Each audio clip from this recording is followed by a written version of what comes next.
the initial idea for Daughters of Forgotten Light came from a Twitter exchange between me and an agent who's based out of Israel. And I just making some crap up like about like I was giving some unsolicited Twitter advice. That's the seedling of Daughters of Forgotten Light. How appropriate. I was talking about like don't just have something happen. Have a biker gang made of orcs. You know, I don't know, some weird shit.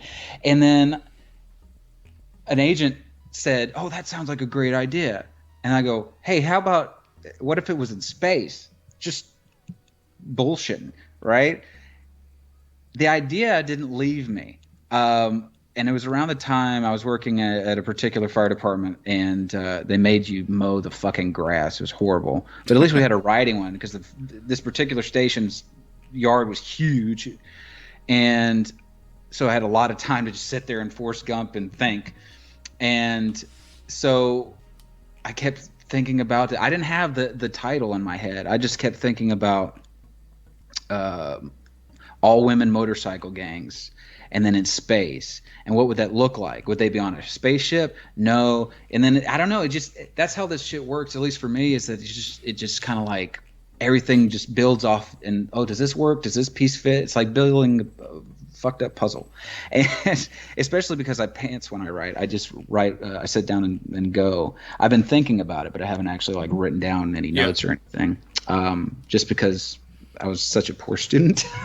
I never got out of that habit. And it just, I came at it from the standpoint of anger. Right. You know, every book you put a certain emotion into a book, I think. Right.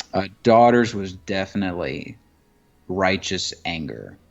And I put a lot of the shit about society that I didn't like at the time. I could definitely add more now if I wrote a sequel or a director's cut or whatever.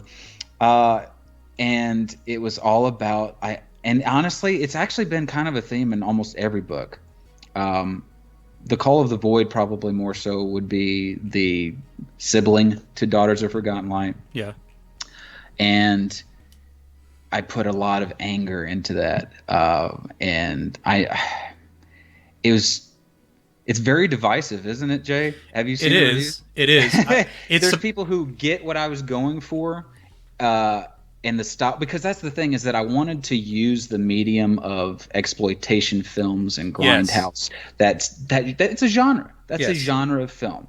People love fucking Tarantino and Rodriguez. Yeah. You know, and then they did the whole grindhouse, thing.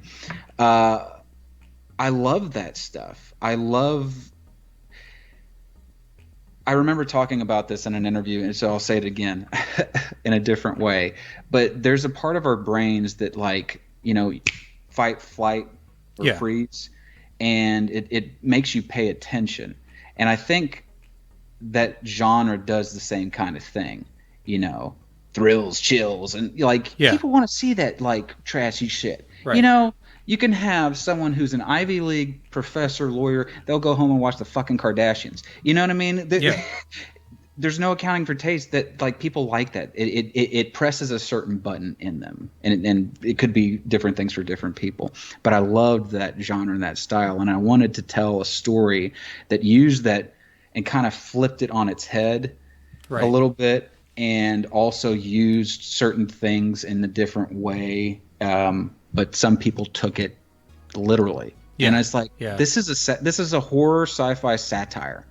I don't say satire because it's like in between the lines, but it's total satire. Yeah, but people don't get that, and that's cool. But I didn't write it for them.